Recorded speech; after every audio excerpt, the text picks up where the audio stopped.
Last में हमने ये वाले फॉर्मूला की थी E is equal to mc²।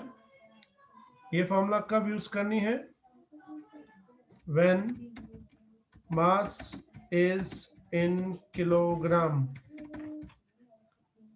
और एक और फॉर्मूला हमने की थी E is equal to m into 931.5 MeV।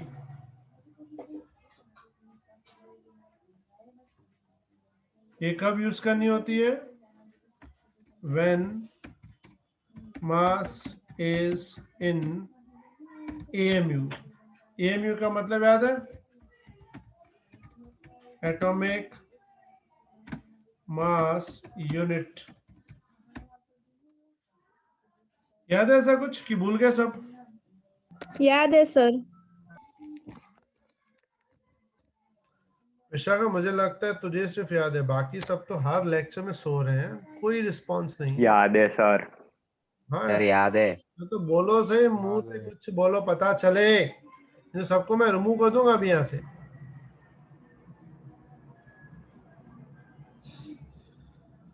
अभी जो हम टॉपिक करने वाले हैं वो है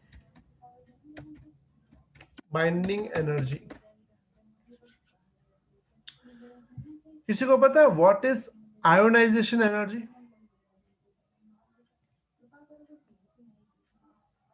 The energy which required for removal of electron from its orbit. Very good. Electron को ऑर्बिट में से निकालने के लिए जो एनर्जी चाहिए उसे हम बोलते हैं आयोनाइजेशन एनर्जी।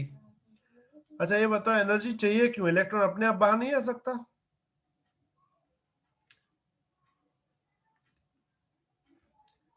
हाँ, इलेक्ट्रॉन मतलब एनर्जी क्यों चाहिए इलेक्ट्रॉन निकालने के लिए? इलेक्ट्रॉन अपने आप बाहर नहीं आ सकता वो? No sir. क्यों? सर वो स्टेबल कंडीशन में होता है ना, इसलिए। सर वो अट्रैक्ट करके रखता है ना Very प्रोटॉन good. उसे। न्यूक्लियस में वो जो पॉजिटिव चार्ज होता है, इलेक्ट्रॉन का नेगेटिव चार्ज है, तो दोनों में क्या होता है? अट्रैक्शन होता है। और हमें उस अट्रैक्शन फोर्स को हटाने के लिए, यानी उसके अगेंस्ट फोर्स लगाना पड़ता है, इसलिए हमको इलेक्ट्रॉन को निकालने के लिए एनर्जी चाहिए।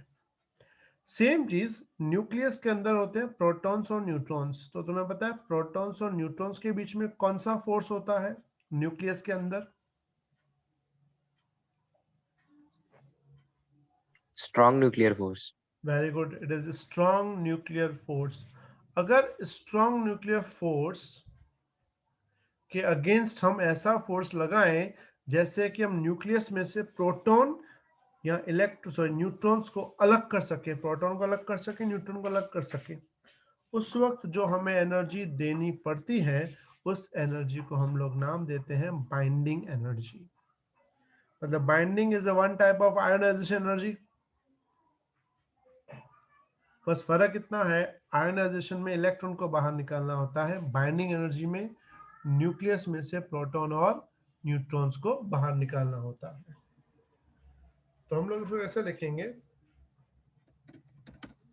Energy required to separate protons and neutrons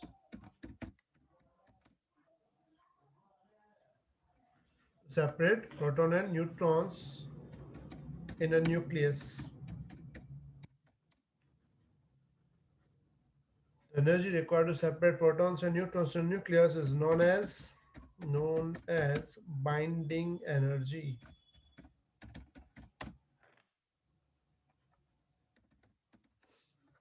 अब क्वेश्चन ये है कि बाइंडिंग एनर्जी फाइंड कैसे करें?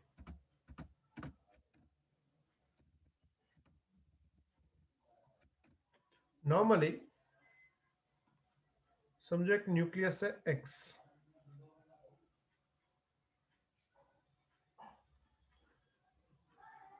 तो उसमें प्रोटॉन्स कितने होंगे? Z। और न्यूट्रॉन्स कितने होंगे? A minus Z। पता चला ये? Yes sir.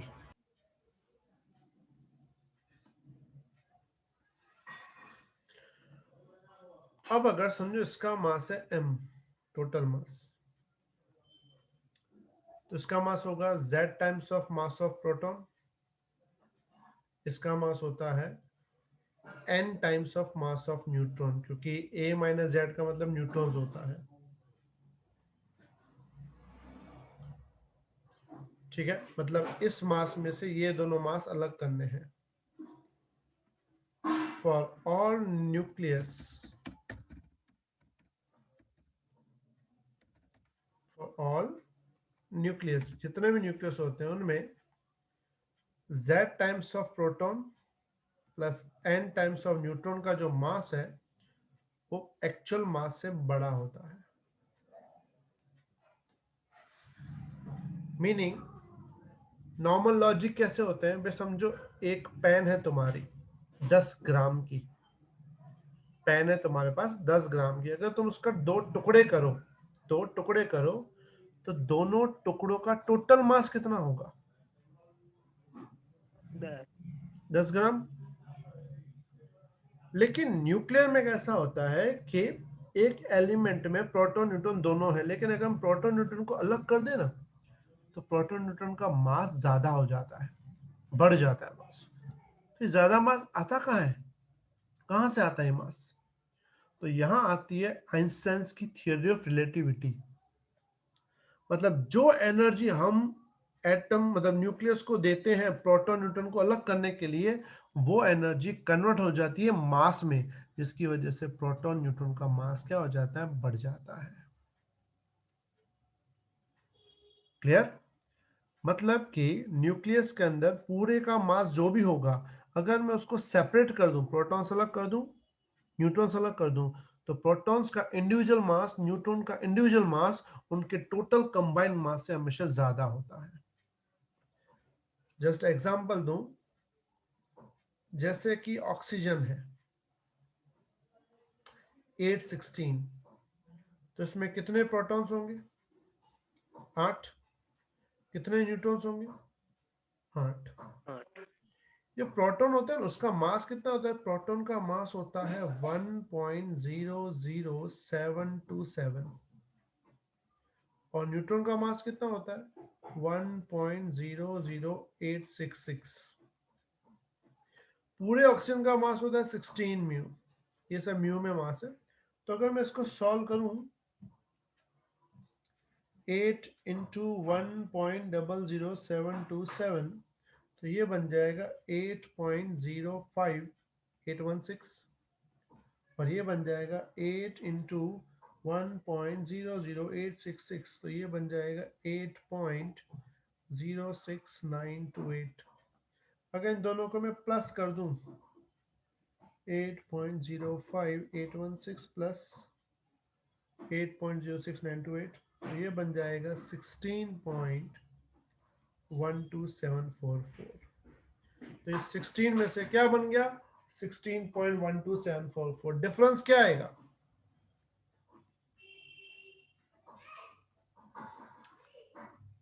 मतलब ये मास इंक्रीज हो गया। तो तुम्हें पता है ये म्यू में मास है, म्यू मास की एनर्जी कैसे फाइंड करते हैं?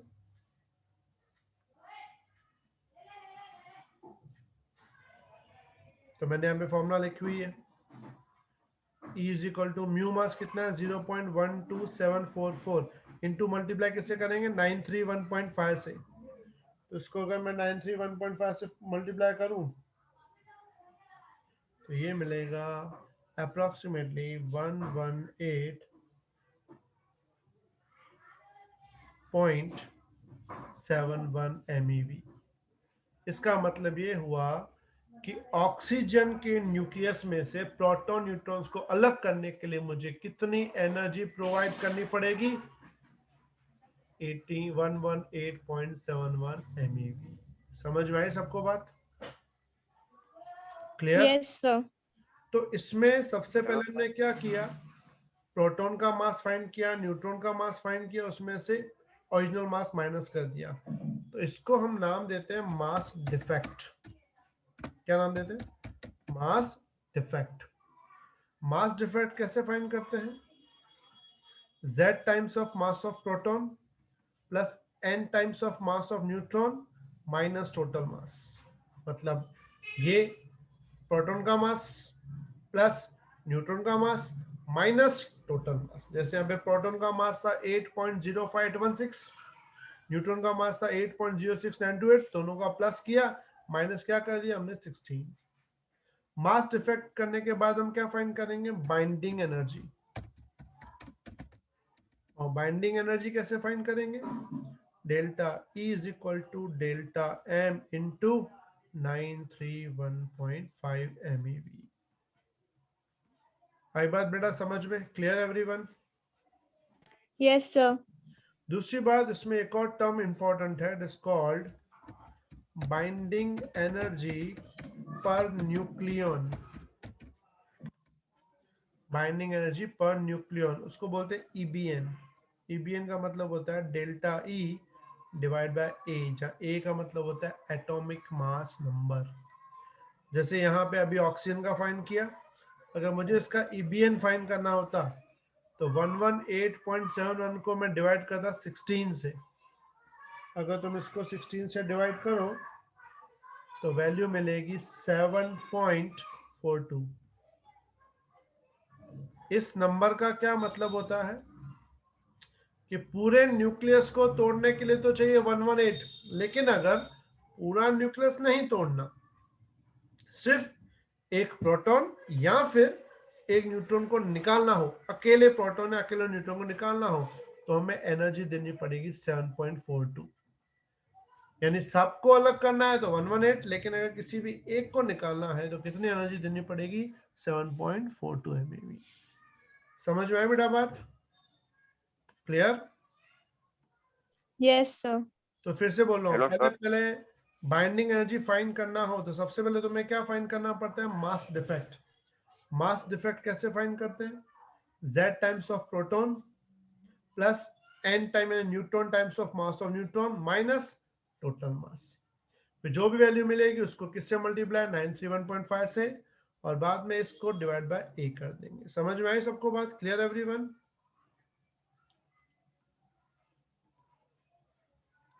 किसी को डाउट बेटा? Hello sir. हाँ बेटा बोलो। सर ये थियोरी ऑफ रिलेटिविटी मतलब क्या है, थोड़ा एक्सप्लेन करो ना सर। देखो, थियोरी ऑफ रिलेटिविटी का सिंपल मीनिंग ये होता है कि हमें हर चीज को, किसी भी प्रोसेस को किसी दूसरे के रिलेटिवली समझना। जैसे सिंपल भाषा में हम जैसे वेलोसिटी की बात करते हैं, तो velocity is a relative term.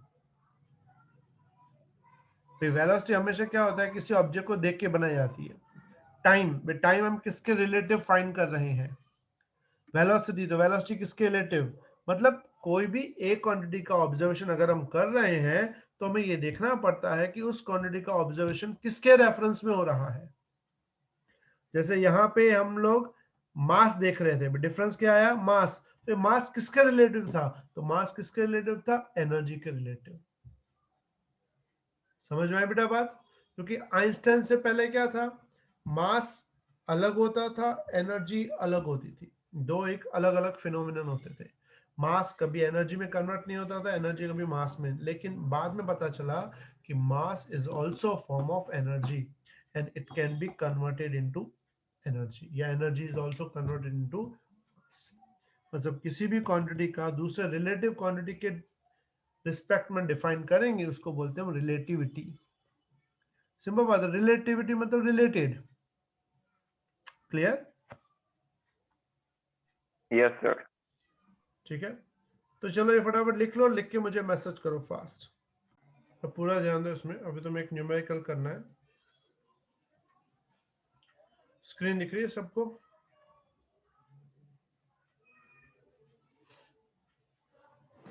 Yes sir. अब इसमें यहाँ देखो ऊपर ना, ये कुछ वैल्यूज दी हुई हैं, वो तुम्हें याद रखनी है।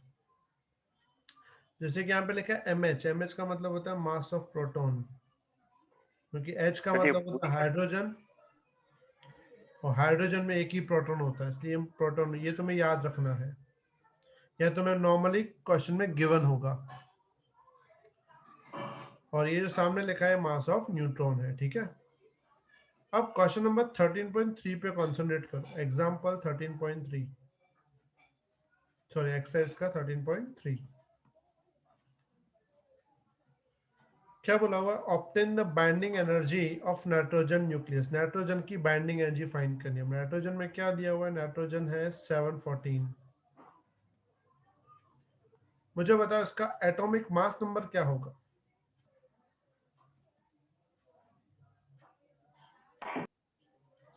बोलो क्या होगा एटॉमिक मास नंबर?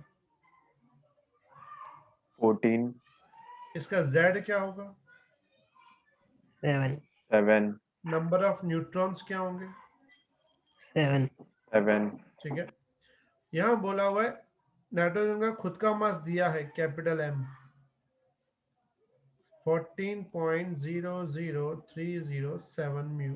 ठीक है, पूछा है बाइंडिंग एनर्जी फाइंड करो। तो बाइंडिंग एनर्जी के लिए सबसे पहले फाइंड करना पड़ेगा डेल्टा M। डेल्टा M की फॉर्मूला थी Z times of MP plus N times of Mn minus total M। तो Z दिया है, मास ऑफ प्रोटॉन गिवन है, N दिया है, मास ऑफ न्यूट्रॉन भी गिवन है, टोटल M भी है। तो पहले डेल्टा M फाइंड करो, फिर डेल्टा E इस फॉर्मूला से फाइंड करना, और लास्ट में EBN भी फाइंड करना। बोला नहीं है लेकिन फाइंड कर लेना, आगे काम आ जाएगा। चलो तीनों चीजें फाइंड करो फास्ट। बोलो बेटा डेल्टा M का क्या आंसर आया? 0.112356। डेल्टा E का 104.659। 0.659 और इसका 7.475। ये सबका यही आ रहा है, कुछ अलग आ रहा है? सर मेरा अलग आ रहा है। क्या फर्क मैं आ रहा है चेक करके डेल्टा M में? सर उसमें 0.605 आ रहा है। नहीं ये 605335। नहीं, इतना बड़ा तो नहीं आना चाहिए। सर चेक करके देखता हूँ। फिर से चेक करें। 7 है ना, Z7 न्यूट्रॉन 7।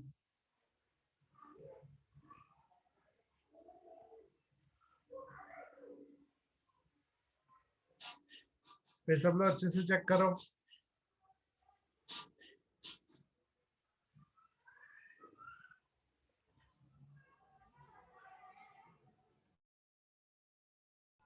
है बेटा कितना? यही है 0.112356।